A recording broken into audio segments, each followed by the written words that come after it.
Ito na ang pinakamahirap sa mahirap na sobrang hirap na talaga namang napakahirap na tao na in-interview ko sa pananambuhay ko dito sa RDR Talks. Nakain ka ng pagpag. Yes, boss. Mas okay na yun. Kumbaga, karne na yun. Masarap na yun.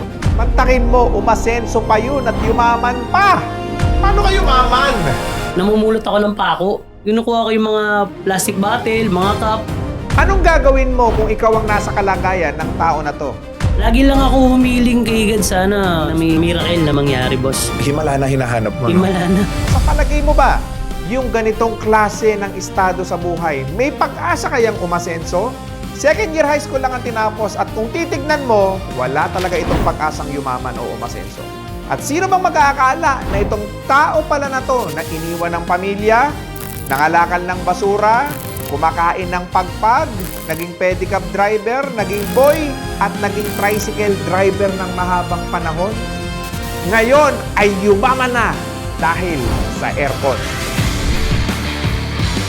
Eto na, inimbitahan na natin ang amo ng mga amo pagdating sa aircon. Hindi ko na patatagalin ang ating bossing ang may-ari ng aircon, boss. Walang iba ang ating bossing si boss Sherwin Ordones. Salamat, boss RDR. Ngayon, boss, isa ka sa pinakapinagkakatiwalaan pagdating sa aircon. Yung mga aircon na binibenta mo, mura na, ang ganda pa ng serbisyo mo. Ngayon, dahil dito sa pag-aircon business mo, ano na na-provide sa'yo nito? Sobrang dami, bossing. Bali yung anak ko, 5. Yung bahay ko dati, halos 15 square meter lang, boss. Halos doon lang kami nagkakasya. Unang taon ko pa lang sa pag-aircon, naipagawa ko kagad yung bahay ko. So ngayon may bahay ka na? Yes. Mga sasakyan, meron na Mga rin. sasakyan, ilang bahay, ilang paupahan. Wow, may paupahan ka? Yes, bossing. Barbershop, mga jeep, tricycle. Masasabi mo na kahit papaano matagumpay ka na sa buhay sa pagbebenta ng aircon. Yes po, kumpara po sa dati. Okay, sige. Yung kumpara sa dati, sige, kwento mo nga sa amin.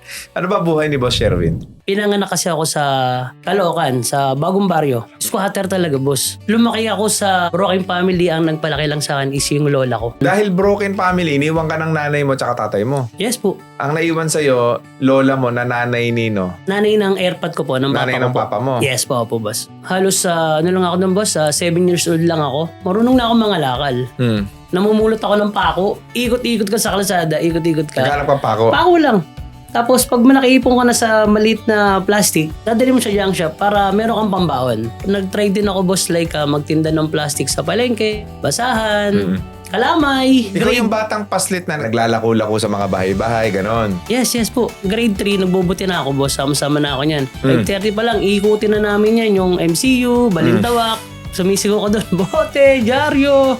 Tapos bago gusto patapon yung basura mo. Kahit sa mga creek kasi, boss, bumababa ako eh. Kinukuha ko yung mga plastic bottle, mga cup. Ah, ganon? Yes. Nakain ka ng pagpag. Yes, boss. Mas okay na yun. Kumbaga, karne na yun. Masarap na yun. Yung dumino na. Kapag nagugutom ka, boss, hindi mo naiintindihin yun eh. Grabe buhay mo, no? After nun, boss, is nag-transfer naman kami ng tirahan namin sa Camarin. Grade 5 ata ako nun, Squatter boss. din? Squatter din, boss. Ang naging trabaho ko naman dyan, sa umaga is nagtitinda akong pandesal. Pandesal! Ikot-ikot ka sa mga lugar, bye-bye ka. Madaling araw pa lang. Kasi lumalamig yung pandesal, nakabalot lang yung sa karton, tapos katsa. After po ng ganon, pasok na ako sa school. Then grade 6, nagpe-pedicab driver naman ako niyan hanggang first year high school ako. Yun ang ginagamit ko naman, pambaon-baon sa school. Ano biyahe mo ng pedicab?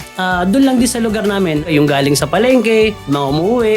Then after nun, boss, nag second year high school naman ako. Naging tricycle driver naman ako ng boss. Ayan, na-promote ka na. Ah. So from pedicab, na-promote ka ngayon. Tricycle driver ka May ngayon. motor na, may makina na. Then after nun, meron kasing time na nagalit sa akin yung airpod ko. Naiirita siya, bigla akong binugbog ako. Ba't ka binugbog? Lagi siya nakadrugs, boss. Ha? Yes.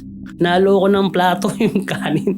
Basag? Nangyari nun, nag-less ako. Na-stop akong mag-aral. May isang kaibigan naman na tumulong para sa may tutuluyan ako. Then nakapagtrabaho naman ako sa pet shop, boss. Mga nagbe-breed ng kalapate, lovebird, mga hamster. Yun yung mga inaalagaan ko. Grabe pinagdaanan mo sa buhay, no?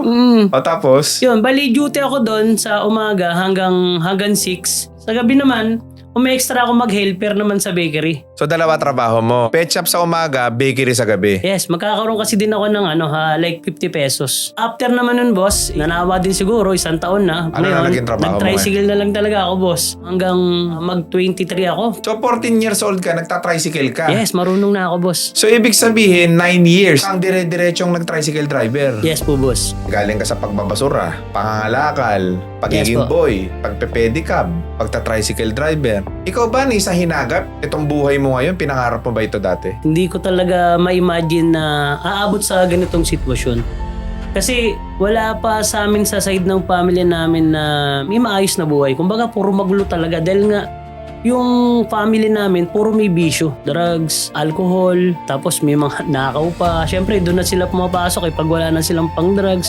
Yung mga gamit ng lola ko, nanakawin nila. Buti hindi ka napariwara. Yes, boss. Ayoko talaga kasi nakita ko na yung result sa kanila. Kumbaga, ang pangat ng naging result, tapos gagayahin ko pa. Hindi baling mag-tricycle ka, mahirapan ka, pero hindi ka magnanakaw, hindi ka magdadrugs, Yes po. hindi ka maliligaw ng landas. Yes po. Lagi lang ako humiling kay God sana may miracle na mangyari, boss. Himala na hinahanap mo, no? Himala na. Kasi nga, paano? Paano kaya yun? Sige, paano nag-umpisa yung himala sa buhay mo? One time na release ko na ayoko na ng ganito. Sasawa na ako. Ngayon, nag-try ako mag-apply.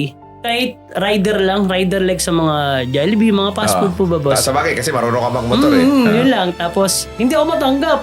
Then, try ako mag-gasoline boy. Hindi rin ako matanggap. Gasoline pump boy, hindi ka matanggap? Hindi rin ako matanggap. Nag-try naman ako sa mga iba like bagger, sa mga supermarket, kahit ano lang, kahit So, anong walang trabaho lang. tumatanggap ng Kahit trabaho utility sa'yo? lang, kahit janitor, hindi ako matanggap talaga, boss. Sa isang araw, pag lumalakad ako niyan, boss, ang dala kong resume, nasa 5. Para hindi sayang yung pamasahe ko. Pasabasa ako dyan sa mga mall, mga ibang fast food. Nakita nyo naman yung tinanggihan ninyo. Nandito ka, harap ko ngayon. Grabe ka. Grabe pala pinagdaanan mo sa buhay, no? O tapos, hindi ka matanggap-tanggap, paano kayo maman? After nun, boss, merong job fair sa City Hall po ng Quezon City. Quezon City Hall. Opo, Quezon City Hall.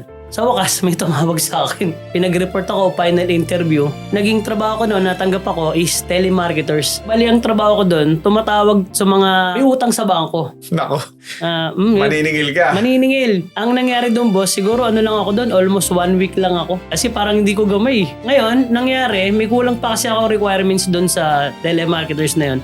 Pumunta ulit ako ng circle, kukunin ko kasi yung NBA ko. May job fair na naman. Pagpasa ulit ako, boss, ng resume. Natanggap na naman ako. Ano trabaho mo ngayon? Promodizer naman, boss. Kumbaga, sales representative ng isang brand. Yung mga CRT dati, may mga picture to, boss. Tapos may cellphone din. Maganda nun, pinag-start na kagad ako, nakompleto ko na yung requirements ko, orientation, then dineploy na kagad ako, na-assign ako sa Buendia. Ang layo from Camarin to Buendia. Parang yung kinita ko doon napunta sa pamasahe. Nangayat din ako, sobrang layo. Pero tsinaga ako pa rin, boss. Siyempre, ayoko na bumalik sa tricycle driver eh. 4 months ako doon sa Buendia. Then, transfer naman ako dito sa SM Hypermarket sa Calentong, Mandaluyong. 2 years din ako dyan. Then, nagpalipat-lipat lang din ako, boss, ng ibang tindahan kasi siyempre medyo malayo. Gusto ko mapalapit dahil nga talo din sa pamasahe. Nag-apply naman ako sa ibang brand ng same appliance pa rin. Sa Samsung naman ako ng boss. Punta ako sa appliances. Yun, napunta naman sa SM. Lahat kasi doon home appliance na, boss eh. TV, rep, washing, aircon, microwave, halos lahat. Tapos binibenta ko na lahat. Na-assign na ako dun, boss, sa aircon, sa washing din. Good thing doon, kumbaga natutunan ko lahat ibenta. Tumagal din ako doon ng ilang taon, 5 years din, boss. Then, nilipat naman ng ibang mall. Huling pinasukan ko is dito sa may Trinoma na. Aircon na, din na. Doon, medyo pinalad, maganda na yung kita. Magaling ka magbenta ng aircon. Yes, boss. Yes, Bakit sa palagay mo gumaling ka magbenta? siguro, boss, sa experience na rin. Saka yung mas mga nauuna sa akin doon, boss, na kasama ko na magaling magbenta, inoobserbahan ko sila kung paano sila daw yung magbenta. Then dinagdagan ko lang ng sariling diskarte ko. Nasasama rin ako sa mga isang mga top seller namin. Nag-promodizer ako. Pag nakabenta ka ng aircon, is meron kaming nakukuha na 2.5 per unit. Minsan sa isang araw, nakakabenta ako ng 5, minsan 10. Imagine mo yung boss sa 5. Yung may 10 mil ka isang araw. Minsan hanggang 20 mil, isang araw, boss. Ang galing mo magbenta ng aircon. One time, boss, umabot ng halos 20. Kaya nung araw pa kami, paldo. Paldo. Paldo. Bakit mo pa inalisan yung trabaho mo na paldo ka na? May nangyari kasi boss na na hindi inaasahan. Na-disgrasya kasi yung anak ko boss. Kailangan kong ipa-opera. Nag-leave ako ng 2 months para kasi walang mag-aasikaso dahil nga di naman pwede din yung asawa ko. So, nag-leave ka ng 2 buwan. Ano nangyari? Tinanggal ka? Tinanggal ako sa trabaho. Tinalo ko pa daw yung manager. Nag-explain naman ako. Siyempre, hindi na tayo pakikinggan. Hindi nila tinanggap. Hindi na tinanggap. Nag-try ulit ako boss na mag-apply sa iba. Like yung mga car industry boss. Hindi naman ako matanggap. Sabi ko, babalik ako sa aircon. Ibali may konting puhunan nung nagtrabaho ako doon dahil medyo maganda yung kita ko naman. Bakit nagbebenta ka na aircon? Baga, nakapagtabi na ako eh. Nakapag-provide na rin ako ng mga sasakyan ko noon.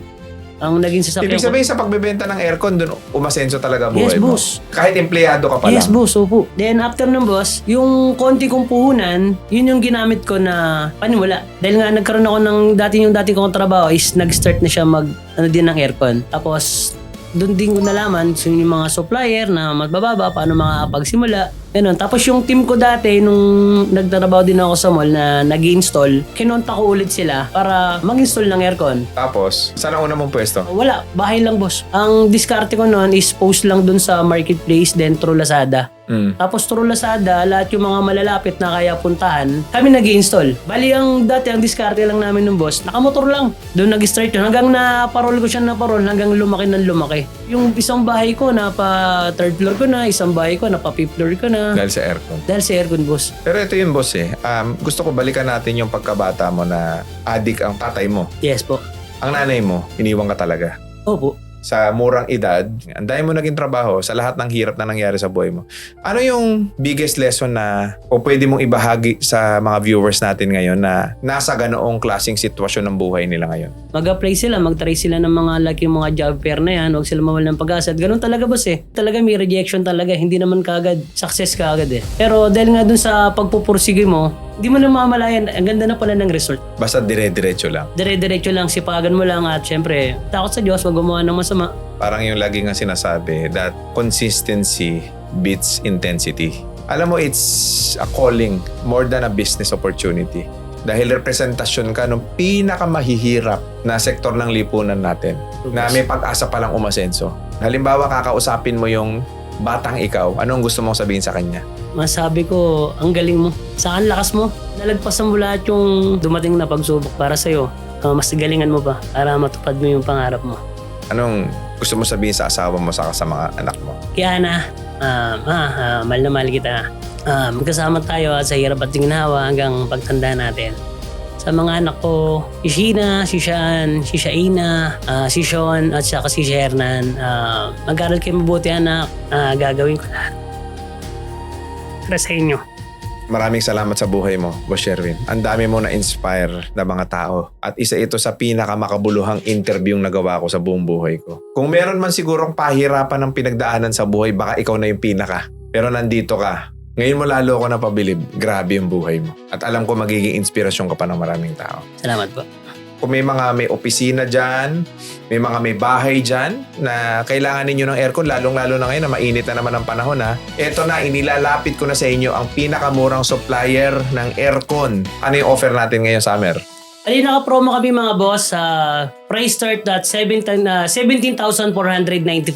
Pwede sa atin ng GCash, COD, cash on delivery para iwas budol, credit card installment up to 12 months. At kung wala ka namang credit card mga boss, isang valid ID lang, pwede ka na magkaroon ng brand new split type inverter aircon. Sa mga customer natin, sa mga bossing natin dyan na gusto mag-walk-in, yung shop nga pala namin mga boss is located sa 1051 sa Poti Street, Camarin, Caloocan City. Then yung isang shop namin is located naman sa 6481 kay Mito Street, Barangay 178, Camarin, Caloocan City. Soon, next month boss, mag-open tayo ng branch natin sa Cavite. Abangan nyo yan mga boss. Ayan, maraming salamat sa iyo, Boss Sherwin. At again mga boss Aircon Boss, nakalagay po sa description sa ating YouTube at nandyan po sa comments sa ating Facebook ang kanilang mga social media account. Diretso na po kayo mag-inquire sa kanila. So yan po, si Aircon Boss na po, inilalapit ko na sa inyo ang pinakamurang supplier ng aircon dito sa Manila ngayon. So with that, maraming salamat and please do not forget to subscribe and click that notification bell para lagi kayong updated sa ating mga future videos. And also do not forget to follow us on Facebook, TikTok, Instagram, and Spotify. Muli maraming salamat sa inyo mga boss and God bless sa inyo lahat.